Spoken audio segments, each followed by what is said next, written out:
Assalamualaikum warahmatullahi wabarakatuh. Saya Kenalkan, nama saya Akbar Fatur Rahman dari kelas 3 207.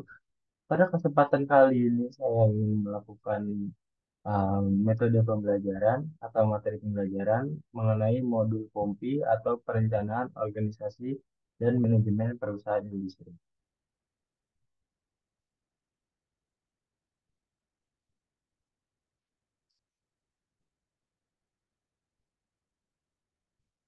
Di sini terdapat input dan output dari modul POMPI itu sendiri.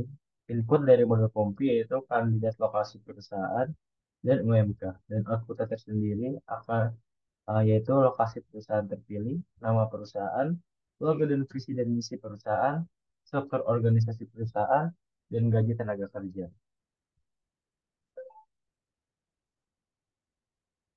Selanjutnya di sini ada macam-macam badan usaha. Yang pertama BUMN atau Badan Usaha Milik Negara. BUMN ini merupakan badan usaha yang modalnya dimiliki oleh negara melalui penyertaan secara langsung berasal dari kekayaan negara. Yang kedua ada BUMS, yaitu Badan Usaha Milik Swasta. Badan usaha milik swasta ini didirikan dan diberikan modal oleh seseorang atau sekelompok orang dengan bidang usaha yang diberikan kepada pihak swasta. Yang ketiga ada badan usaha koperasi, merupakan badan usaha yang beranggotakan orang-orang atau badan hukum dengan melandaskan kegiatannya berdasarkan prinsip koperasi. Di sini terdapat macam-macam dan berbagai macam logo. Yang pertama ada jenis logo pitch termark. Logo yang didominasi oleh gambar bisa dilihat di contohnya ini. Logo tersebut didominasi oleh gambar saja, tidak ada huruf, tidak ada kata-kata atau kalimat tertentu. Yang kedua ada lettermark. Lettermark merupakan logo yang didominasi oleh tulisan. Jadi di dalam logo itu hanya ada tulisan saja. Yang kedua adalah gabungan dari picture mark dan lettermark, atau kita bisa dibilang picture mark dan lettermark, yaitu logo yang memiliki dua unsur logo, yaitu gambar dan tulisan. Jadi di logo tersebut terdapat lambang atau logo itu sendiri dan tulisan. Seperti pada contoh ini. Yang keempat ada picture mark sekaligus watermark. Logo yang menggabungkan gambar dan tulisan menjadi satu. Selanjutnya ada visi dan misi. Setiap perusahaan pasti mempunyai visi dan misi. Apa sih visi dan misi itu? Visi adalah pandangan jauh tentang perusahaan, tujuan, dan cara mencapainya di masa depan. Sedangkan misi merupakan pernyataan tentang apa yang harus dilakukan oleh suatu organisasi untuk mencapai visinya atau tujuannya. Selanjutnya ada macam-macam jenis struktur organisasi. Yang pertama ada struktur organisasi fungsional. Struktur organisasi yang dipecah menjadi departemen berdasarkan fungsi utama bisnis seperti produksi, keuangan, dan sumber daya manusia atau SDM. Yang kedua ada struktur organisasi divisional. Struktur organisasi yang dalam proses pengelompokan berdasarkan program atau proyek dan kesamaan produk. Yang ketiga ada struktur organisasi matriks, yaitu penggabungan dua jenis struktur organisasi yang berjalan secara serempak atau bersamaan. Selanjutnya di sini terdapat rumus tunjangan tenaga kerja, yaitu 4% dikali UMK ditambah oleh tunjangan-tunjangan yang lainnya. Diberi contoh, misalnya kita ambil UMK dari daerah Jawa Barat, dari Kabupaten Bekasi, misalnya 5. UMK Kabupaten Bekasi itu sekitar 5 juta kurang lebih. Jadi 4% dikali 5 juta ditambah tunjangan lain seperti tunjangan kesehatan, tunjangan asuransi, transportasi, tunjangan lain-lain. Di sini terdapat tenaga kerja. Tenaga kerja sendiri itu merupakan orang yang bekerja di sebuah perusahaan. Dan tenaga kerja tersebut dibagi menjadi dua, yaitu tenaga kerja langsung dan tenaga kerja tidak langsung. Tenaga kerja langsung merupakan pekerja yang secara langsung terlibat dalam proses produksi barang atau jasa. Misalnya seperti operator. Dia bekerja biasanya bekerja di ruang lingkup produksi.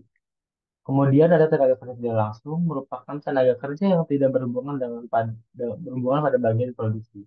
Misalnya seperti para pekerja yang bekerja di office seperti akuntan atau bagian admin dan lain sebagainya.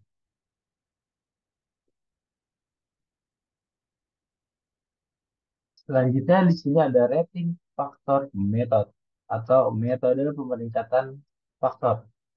Metode faktor rating atau metode pemeringkatan faktor merupakan metode penentuan lokasi perusahaan yang dilakukan dengan cara memberi nilai atau skor pada masing-masing faktor pada masing-masing faktor primer maupun faktor sekunder dari tiap-tiap alternatif lokasi.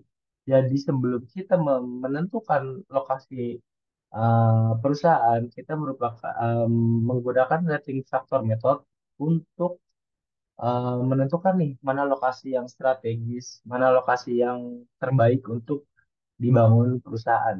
Biasanya sebelum kita membangun perusahaan, kita akan mencari dua lokasi sebagai perbandingannya. Di sini terdapat contoh rating factor method dari dua lokasi yang berbeda. Nilai atau skor tersebut di salah satu sampai dengan 5. Apabila faktor primer atau sekunder yang terdapat di suatu lokasi dianggap tersedia dengan kondisi yang sangat memuaskan, maka diberi nilai 5. Begitupun sebaliknya, apabila faktor primer maupun faktor sekunder tersebut tidak tersedia di lokasi tersebut, maka diberi nilai 1. Kurang lebih seperti ini. Jadi, lokasi yang dipilih itu lokasi yang memiliki nilai skor paling tertinggi. Dilihat daripada contoh, lokasi pada Blitar lebih tinggi dibanding pada lokasi yang di Cirebon. Kesimpulannya, lokasi yang di Blitar ini akan dipilih menjadi lokasi yang akan dibangun oleh perusahaan yang akan kita bangun. Karena karena apa? Karena skor ini, karena si lokasi Blitar ini mendapatkan skor tertinggi dibandingkan skor yang berada di lokasi Cirebon.